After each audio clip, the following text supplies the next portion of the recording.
2024 సార్వత్రిక ఎన్నికలకు సంబంధించి సమయం దగ్గర పడుతుంది. ఈ నేపథ్యంలోనే ఇప్పటికే కర్నూలు జిల్లాలో వైసీపీ అధిష్టానం 4 సీట్లను కన్ఫర్మ్ చేసింది. అయితే కర్నూలులో ఉత్కంఠత నెలకొంది సీట్ ఎవరికి వస్తారని. అయితే దీనిపై మాట్లాడడానికి ప్రస్తుతం మనతో కర్నూలు ఎమ్మెల్యే హఫీజ్ ఖాన్ గారు ఉన్నారు. ఆయన అడిగి మరిన్ని విషయాలు తెలుసుకునే ప్రయత్నం చేద్దాం. అన్న, గత కొద్ది రోజుల నుంచి కర్నూలులో ఎమ్మెల్యే సీట్ ఎవరు వస్తారని చెప్పేసి చాలా హాట్ టాపిక్ అన్నమాట. దీనిపైన మీడియా సృష్టిస్తున్నారు, మీరే సృష్టిస్తున్నారు. మాకేమి దానిపైన డిస్కషన్ లేదు. పార్టీ లోపల మీడియానే బయట అంతా సృష్టించి లేనిపోని ఉత్కంఠని రేపుతున్నారు. జనాల్లో లేనిపోని ఆలోచనలలో తీసుకొని వస్తున్నారు. వాళ్ళకు పాపము ఎవరికి ఎక్కువ లైక్ చేసేటోళ్ళు ఉంటారో వాళ్ళందరూ ఏమవుతుందో అని చెప్పి చేసేది అంతా మీడియానే.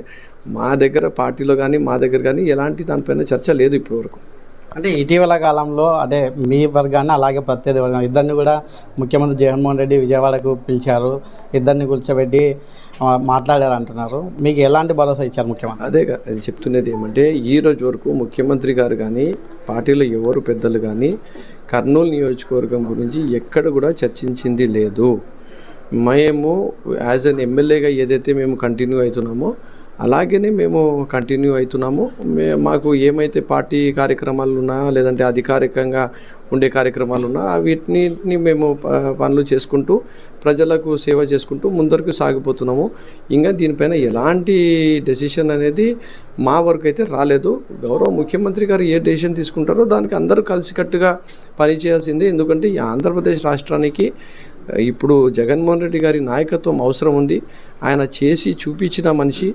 99.5% మేనిఫెస్టోలో ఉండే కమిట్మెంట్ చేయాలనేది భారత రాజకీయ చరిత్రలోనే ఈరోజు వరకు ఎవరు చేయని విధంగా ఆయన చేశారు. అలాగే 2,36,000 కోట్ల రూపాయలు సంక్షేమ పథకాలు అందించారు, అభివృద్ధి పనులు చేశారు. రాజకీయంగా, సామాజికంగా, ఆర్థికంగా బడుగు బలహీన వర్గాలకు సమానత్వంతో న్యాయం చేశారు. కాబట్టి మనం అందరం కూడా చూడాల్సింది ఈరోజు మరొక్కసారి గౌరవ ముఖ్యమంత్రి గారిని ఎలా ముఖ్యమంత్రి చేసుకోవాలి. మన దగ్గర ఏమైనా చిన్న ఒక పెద్ద కుటుంబంలో చిన్న సమస్యలు, భేదాభిప్రాయాలు ఒక టీ కప్పులో తుఫాన్ లెక్క మాత్రమే. అందరం కలిసికట్టుగా సమష్టిగా అందరూ కలిసి మరొక్కసారి ఈ జిల్లాలో 14కి 14 ఎమ్మెల్యే సీట్లు, 2 ఎంపీ సీట్లు గెలిపించుకునే విధంగా కర్నూలు టీం అంతా కదులుతుంది, పనిచేస్తుంది అని చెప్పి మీ ద్వారా తెలియజేస్తుంది. మీరు చెప్తున్నారు ఒక పక్క వైసీపీ అధిష్టానంగా కర్నూలు ఎమ్మెల్యే టికెట్ గురించి ఎక్కడా మాట్లాడలేదని. కాకపోతే మీ వర్గం కావచ్చు, అవతల పక్క వర్గం వాళ్ళు కావచ్చు, అంటే ఈ ప్రెస్ మీట్లు పెడతా ఉన్నారు. అంటే మీ ఇద్దరు కూడా ఒకటే పార్టీని సంబంధించిన నేతలే. అంటే కార్యకర్తలకు మీరు సీటు అనౌన్స్మెంట్ చేసేంత వరకు అంటే వారు ఎలాంటి మెసేజ్ ఇస్తున్నారు? ఫస్ట్ ఆఫ్ ఆల్ నేనైతే సీట్ కోసము పెడుతున్నారని చెప్పి నేను అనుకోవడం లేదు. ఎవరైతే కార్పొరేటర్సు, సీనియర్ నాయకులు ఉన్నారో వాళ్ళందరిపైన ఒక దుష్ప్రచారము గ్రౌండ్ లెవెల్లో తీసుకొని పోవడం జరిగింది. ఎవరో ఒకరు పార్టీ మారుతున్నారు అనే టైప్లో.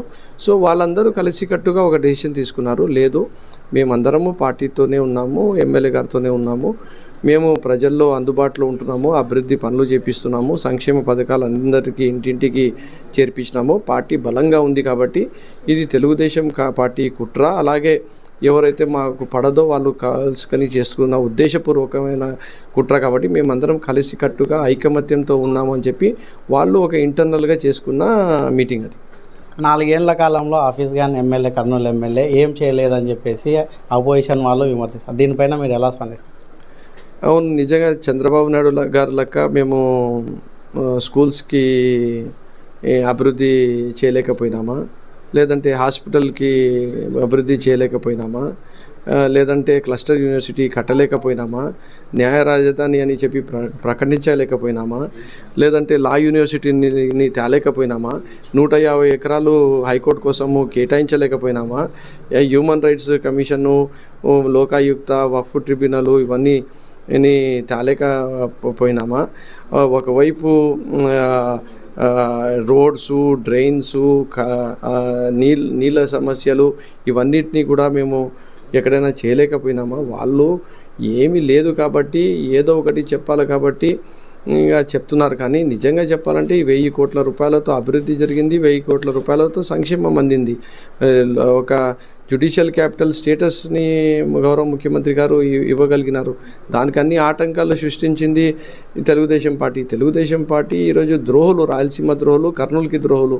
మేము బలిదానం చేసి మేము క్యాపిటల్ ఇస్తే మా దగ్గర రావాల్సిన ఎయిమ్స్ని తీసుకుపోయినారు, హైకోర్టుని తీసుకొని పోయినారు, మాకు రావాల్సిన క్యాపిటల్ని తీసుకుపోయినారు ఈ తెలుగుదేశం పార్టీ. ఆ తెలుగుదేశం పార్టీకి అసలు హక్కు ఉంది మాట్లాడడానికి? కర్నూలు అభివృద్ధి గురించి మాట్లాడే హక్కు ఒక్క జగన్మోహన్ రెడ్డి గారు తప్ప ఎవరికి లేదు అని చెప్పి మీ ద్వారా తెలియజేసుకుంటారు. 2024 ఎన్నికల్లో కర్నూలు నియోజకవర్గానికి సంబంధించి సీటు వచ్చినా రాకపోయినా జగనన్న సైన్యంలో ఎమ్మెల్యే ఆఫీస్ గారు కలిసి పనిచేస్తారా? మేమందరం ఒక కుటుంబం, వైఎస్ఆర్ కుటుంబం. జగన్మోహన్ రెడ్డి గారి నాయకత్వంలోనే పనిచేస్తాం. సో మాకు జగన్మోహన్ రెడ్డి గారిని ముఖ్యమంత్రి చేసుకోవాలనేదే మా లక్ష్యం. ప్రజలకు మేలు చేయాలా అనేదే మా లక్ష్యం. ఆంధ్రప్రదేశ్ రాష్ట్రం అభివృద్ధి పదంలో నడిపించాలి. భారతదేశంలోనే ఒక టాప్ 5 స్టేట్స్లో, ఒక డెఫిసిట్ స్టేట్ నుంచి టాప్ 5 స్టేట్స్లో రెవెన్యూ క్రియేట్ చేసుకొని రావాలి అనేదే మా లక్ష్యం. సొంత స్వార్థ రాజకీయాలు అనేవి మా దగ్గర ఉండవు. వైసీపీ అధిష్టానం ఇంకా ఎటువంటి నిర్ణయం తీసుకోలేదు కర్నూలు సీటు పైన. కర్నూలు సీటు ఇచ్చినా ఇవ్వకపోయినా కూడా జగనన్న కుటుంబంలో తాను ఎటువంటి స్వార్థం లేకుండా పనిచేయడానికి ఎల్లవేళలా సిద్ధం అని చెప్పేసి కర్నూలు ఎమ్మెల్యే ఆఫీస్ గారు తెలుపుతున్న పరిస్థితి. కెమెరామెన్ లోకేష్తో రామాంజనేయులు, ఐడ్రీమ్ న్యూస్, కర్నూలు నుంచి.